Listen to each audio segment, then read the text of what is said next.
Today we are continuing with bacteria. So in the last class we studied about general characters of bacteria, मतलब bacteria के सामान्य लक्षण के बारे में हमने पढ़ा था। आज हम बैक्टीरिया के वर्गीकरण के बारे में और उनके शेप के बारे में बात करेंगे। तो वर्गीकरण में बैक्टीरिया एक बहुत वास्ट ग्रुप है। कहने को तो ये सूक्ष्मदर्शी के बिना हम इनको देख ही नहीं सकते, क्योंकि ये सूक्ष्म जीव हैं, माइक्रो ऑर्गेनिजम्स हैं, तो हम इन्हें अपने नेकेड आई से देख नहीं सकते हैं। लेकिन फिर भी जब हम इनके वर्गीकरण की बात करें तो इनका वर्गीकरण बहुत कॉम्प्लेक्स है, बहुत जटिल है। तो इनका जो वर्गीकरण है वो वर्गीज मैनुअल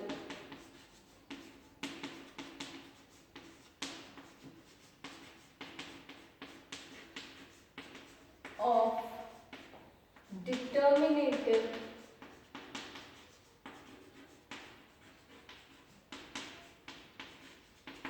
बैक्टीरियोलॉजी, ये पहली बार पब्लिश हुआ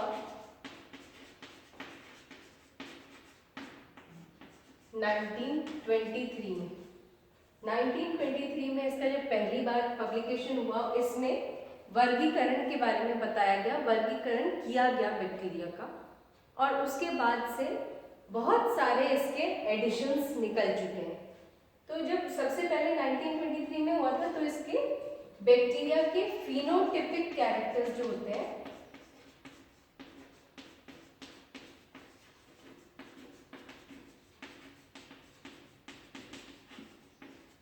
फिनोटिपिक कैरेक्टर्स के आधार पर बैक्टीरिया को वर्गीकृत किया गया। अब फिनोटिपिक कैरेक्टर्स क्या होते हैं? जो हमें दिखाई देते हैं, जैसे कि उसकी जो बैक्टीरिया की जो कॉलोनी है उसका रंग क्या है, उसका सरफेस कैसा है, उसका जब हम आकार देखते हैं तो आकार कैसा है बैक्टीरिया का माइक्रोस्कोप में, इन सब से वर्गीकृत किया गया। लेकिन जब आगे के एडिशंस आए, फर्स्ट एडिशन 1923 में था, 8th एडिशन जो था इसका,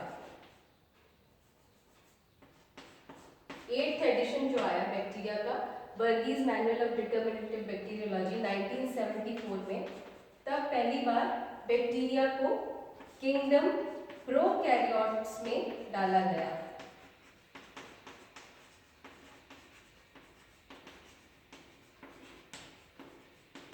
और फिर इसको वर्गीकृत किया गया। इस बीच में जितने भी एडिशंस आए 1923 से लेके 1974 तक, इसमें बायोकेमिकल कैरेक्टरिस्टिक्स ऐड हुए, फिजियोलॉजिकल कैरेक्टरिस्टिक्स ऐड हुए, तो बहुत सारे तरीके के कैरेक्टर्स और ऐड हुए जिनके आधार पर हम बैक्टीरिया को वर्गीकृत कर सकते हैं। और 8th एडिशन में इनको प्रोकैरियोटिक कैरेक्टरिस्टिक्स के आधार पर वर्गीकृत किया गया, जिससे कि दो डिवीजन बने। डिवीजन फर्स्ट जो है वो साइनोबैक्टीरिया है,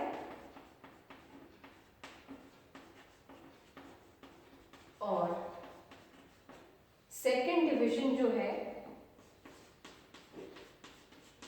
वो बैक्टीरिया है। ठीक है, तो साइनोबैक्टीरिया में जो आते हैं बैक्टीरिया, वो ब्लू ग्रीन कलर के हैं, उनको हम ब्लू ग्रीन एल्गी भी बोलते हैं, मिक्सोफाइसी भी बोलते हैं।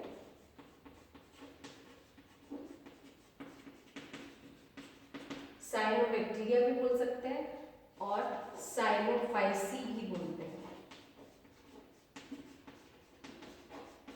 तो ये दोनों डिविजन्स प्रोकैरियोटी के हैं, division 1 cyanobacteria and division 2 bacteria. अब इनमें क्लोरोफिल प्रेजेंट है, पिगमेंट जो है वो क्लोरोफिल प्रेजेंट है, और फाइकोबिली प्रोटीन्स प्रेजेंट है,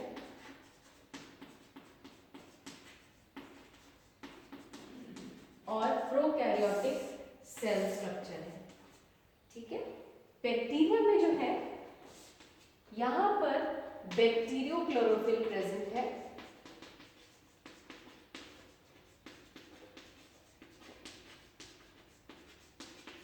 ठीक है। बैक्टीरियो क्लोरोफिल के अलावा यहाँ सेल वॉल जो है वो पेप्टिडोग्लाइकन्स का बना होता है।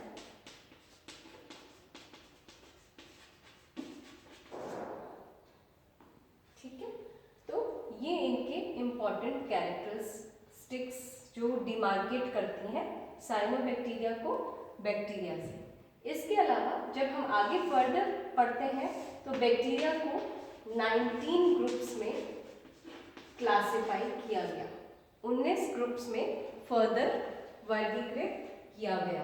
तो हर एक ग्रुप को आपको इतना डिटेल में नहीं पढ़ना है कि इनका 19 ग्रुप्स का क्लासिफिकेशन क्या है, वो हम ब्रॉडली क्लासिफाई आगे करेंगे कि बैक्टीरिया ग्राम पॉजिटिव होते हैं, ग्राम नेगेटिव होते हैं और किस आधार पर होते हैं, सेल वॉल की संरचना के आधार पर होते हैं, वो हम आगे डिटेल में बात करेंगे।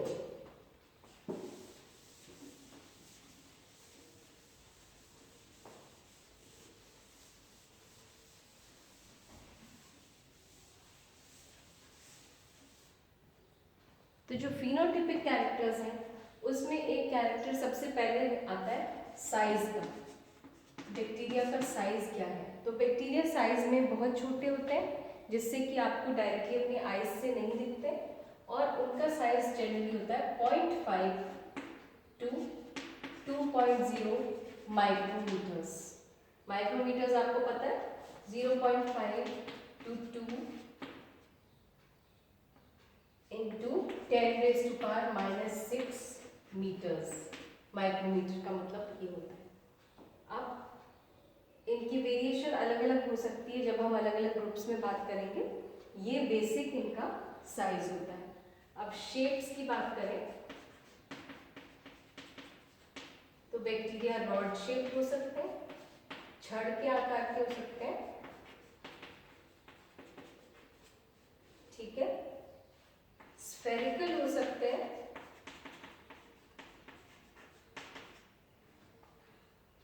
और स्पाइरल हो सकते हैं। ठीक है, ये वेरियस शेप्स हैं। छड़ के आकार का मतलब रॉड शेप, स्फेरिकल मतलब राउंड और स्पाइरल मतलब इस तरह का। ठीक है, तो ये बेसिक शेप्स होते हैं बैक्टीरिया के। इनका भी अरेंजमेंट अलग अलग हो सकता है। तो सबसे पहले हम टेक्निकल टर्म पढ़ें कि जो रॉड शेप्ड होते हैं वो बैसिलस कहलाते हैं।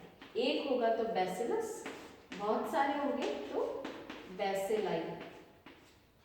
स्फेरिकल जो होते हैं एक होगा तो कोकस, बहुत सारे होंगे तो कोकाई। स्पाइरल जो होते हैं वो एक होगा तो स्पाइरल, बहुत सारे होंगे तो स्पाइरला। ठीक है, इस तरह के इनके शेप्स अलग अलग हो सकते हैं। अब हम बात करें सबसे पहले बैसिलस की।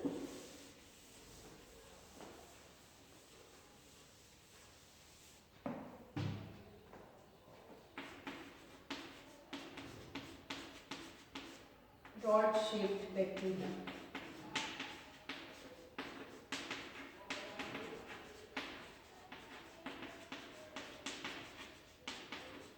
ठीक है, तो इनमें जो वेरिएशन हो सकते हैं, फर्स्ट है डिप्लोबैसिलस।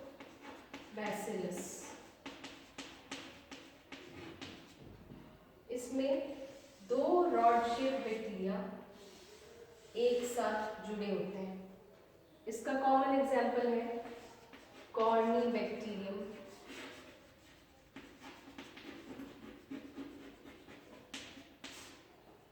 डिप्थीरियम,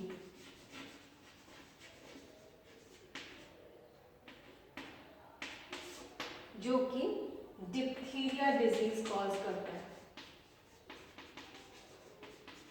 ठीक है, इसके अलावा होता है एक जिसमें रॉड शेप बैक्टीरिया जो है वो चेन्स में होते हैं, लगातार लंबी चेन्स में। ठीक है, ये जो है ये कहलाता है स्ट्रेप्टो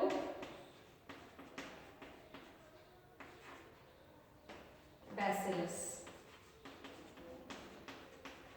इसका एग्जाम्पल है बैसिलस ट्यूबरकुलोसिस, जो ट्यूबरकुलोसिस कॉज करता है, या बैसिलस सीरियस, ये दो स्ट्रेप्टोबैसिलस का एग्जाम्पल है। ठीक है,